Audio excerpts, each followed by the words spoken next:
Meilleur resto pour break-up. Ben, je veux pas que ça soit teinté. Faut pas que ce soit un bon resto, là. Tu sais, je dirais plus un genre AEW Sainte-Catherine-Ouest, là, tu sais. Question que t'as plus jamais envie de dire. De toute façon, t'as pas envie d'être là. T'as pas envie d'y retourner.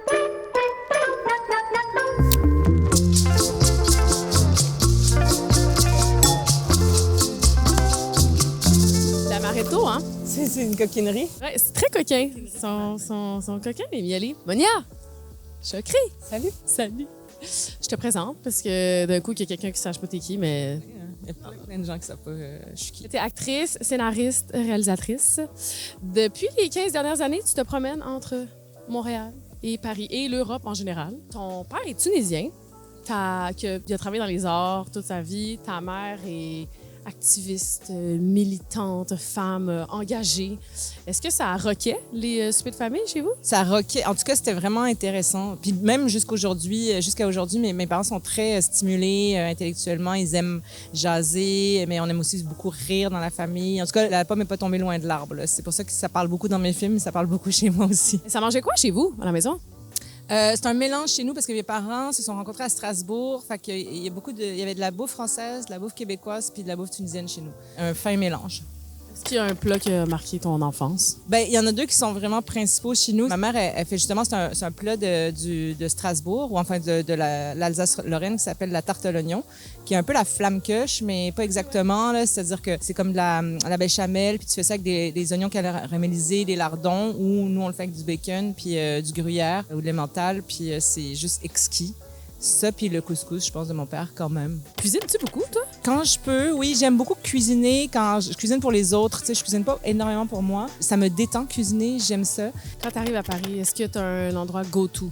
C'est comme si tu rentres, c'est ça, c'est là que tu vas manger en premier. J'aime beaucoup aller au Square Trousseau. Ça, c'est un restaurant vraiment chouette, qui est comme un des bistrots de quartier, là. Ici, est-ce que tu as un endroit réconfort? Ben, tu sais, longtemps, j'allais à la buvette chez Simone quand même, là, qui reste une institution, là, maintenant, là, où j'ai commencé quand ça a ouvert, j'étais DJ il y a genre 15 ans, là. En fait, la première chose que j'ai fait en arrivant la semaine dernière, c'est que j'ai pris mon sac d'épicerie puis j'ai fait le tour du quartier. J'habite dans le Myland, fait que je suis allée à la fruiterie Myland chez Bob, je suis allée le saluer, je suis allée à la poissonnerie Falero, je suis allée saluer les gars, je suis allée au PA, tu sais, c'est comme... C'est un bon food pit stop, là, ça. J'aime cette atmosphère-là de quartier, ouais. Si tu avais un itinéraire à faire à quelqu'un, un Français là, qui vient à Montréal pour la première fois, ça serait quoi son itinéraire de rêve? Je pense que dans les brunchs, ça serait probablement Arthur's ou Beauty's, qui est plus un classique.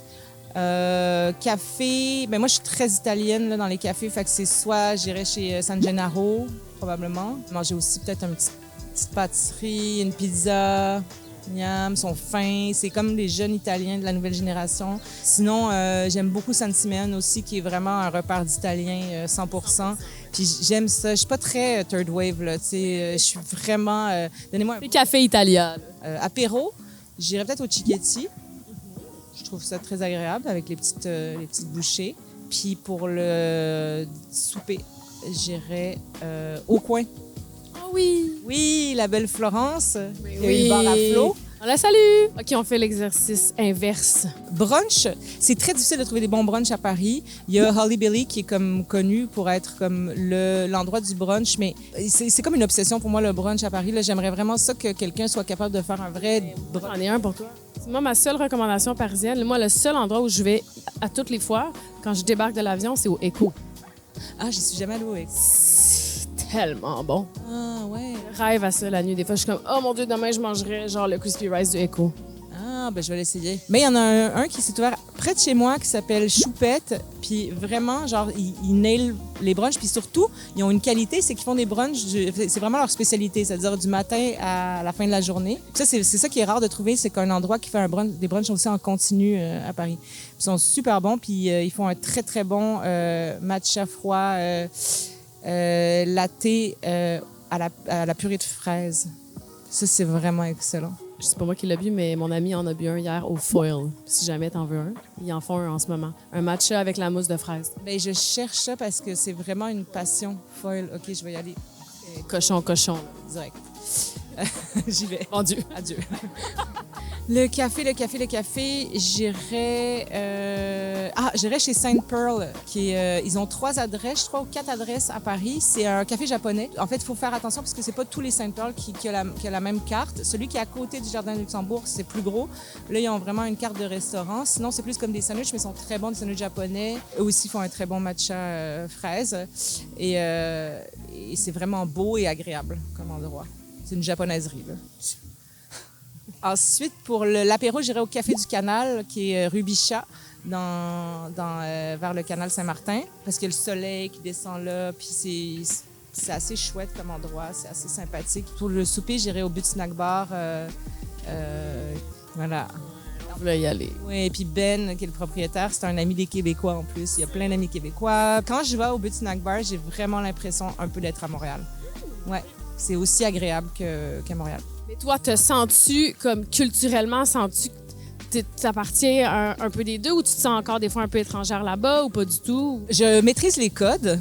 Il y a des trucs que je trouve qui deviennent un petit peu parisiens chez moi, mais je me sens vraiment entre les deux. De toute façon, j'ai grandi comme ça avec ma famille. La culture française était très importante chez nous aussi, contrairement à d'autres familles. Donc, chez moi, il y avait un mélange de ça, de la Méditerranée, de l'Amérique.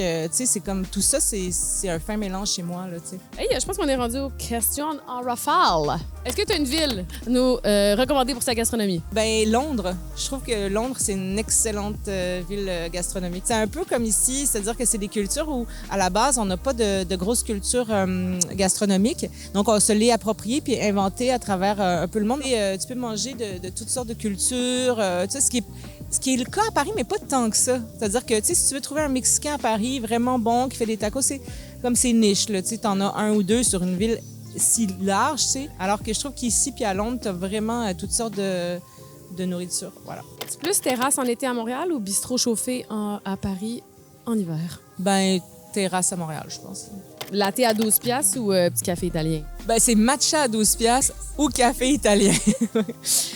On dirait que payer 12 piastres un café, je suis comme... Matcha, au moins, le gars, il est comme... Ouais, il travaille, là. Ouais, il y a comme un petit... Voilà, il y a du travail derrière. Il mérite sa cote. Dining in ou dining out? Dining in à Montréal, dining out à... Quel exercice d'addiction? À Paris. Plat tunisien que tu mangerais ce soir, si tu pouvais? Je mangerais de la salade méchouilla et de la dorade, parce qu'il en mange beaucoup. Hein. C'est mon poisson préféré. Un aliment que tu détestes? Les abats, les rognons, la cervelle, tout ça. C'est moins... Ta tasse de thé. Mon affaire. Là. Le meilleur repas de ta vie, c'était où? C'était quoi? Un des repas que j'ai vraiment le plus aimé, c'est les repas à Rome. Là. Je trouve que c'est tellement bon tout le temps. Tu peux inviter n'importe qui à souper chez toi. Ce serait qui? Je pense que j'inviterais mes amis parce que c'est ce que j'aime le plus faire. Donc, mon rêve, ce serait d'inviter mes amis parisiens puis mes amis québécois. Il y en a qui sont déjà amis dans la vie. Puis ce que j'aime le plus au monde, c'est quand mes amis deviennent amis. Donc, ce serait ça mon rêve. Ouais. À la table craft, qu'est-ce que tu spots en premier? Les M&M. Ça va direct dans sa coche. Bien, on dirait que les M&M, c'est universel en plus. Il y en a en France puis au Québec. En tout cas, universel. En France et au Québec, sur les plateaux, c'est un go-to, le M&M, spécifiquement. Ta manière préférée de manger des œufs? Longtemps des œufs durs, maintenant des œufs au plat. Vraiment des œufs au plat que je mets sel, poivre, sel d'ail là, ou je sais pas quoi, ail en poudre et curcuma. Et tu couvres ça, puis à mi-cuisson, tu mets un petit peu d'eau dedans. Fait que ça fait que ton œuf, il est comme sur le plat, mais avec une petite couche blanche par-dessus. Là. C'est tellement bon, c'est parfait. Est-ce que tu as un hidden gem que tu aimerais nous partager, que tu aimerais révéler au monde? Je sais pas si je suis si genre à Montréal, mais moi j'aime beaucoup le Ciccio Café ou le Ciccio. Là. En tout cas, c'est dans le Vieux-Montréal. Ils font des Italiens, vraiment smart. Ouais. Puis ils font des sandwichs à la mortadelle, trop bon. J'y vais pas souvent, mais des fois, quand tu es dans le Vieux-Montréal, tu es dans un désert alimentaire, tu es comme, je sais pas où aller. Ben ça, c'est un bon endroit. Étoilé Michelin ou resto de quartier? Resto de quartier. Je suis pas du tout gastronome. La plus belle scène de cinéma impliquant de la nourriture, selon toi? Écoute, je sais pas si c'est la plus belle scène, mais il y a quand même un film qui est fou, qui parle de la nourriture jusqu'au suicide, c'est La Grande Bouffe. Le principe, c'est vraiment 3 hommes ensemble, 3 ou 4, je sais plus, qui décident de manger jusqu'à mourir. C'est fou parce que les scènes, c'est que c'est que eux qui mangent, puis c'était ça le tournage. C'est presque écœurant, là. Je sais pas si c'est la plus belle scène, mais en tout cas, c'est quand même étonnant d'avoir vraiment construit tout un film autour de ce principe-là. Meilleur resto pour une première date? Ben, j'imagine le violon. Justin! Mais j'aime bien le parapluie, par exemple. Je trouve que c'est un super endroit. Meilleur resto pour break-up? Ben, je veux pas que ça soit teinté. Faut pas que ce soit un bon resto, là. Tu sais, je dirais plus un genre de... genre AEW, Sainte-Catherine-Ouest, là, tu sais. Que t'as plus jamais envie de dire. De toute façon, t'as pas envie d'être là. T'as pas envie d'y retourner. Fait que c'est comme... Ouais. Meilleur resto pour impressionner des nouveaux beaux-parents? Damas. Tu sais? Classique, en même temps, un peu... Spill the money. Ouais.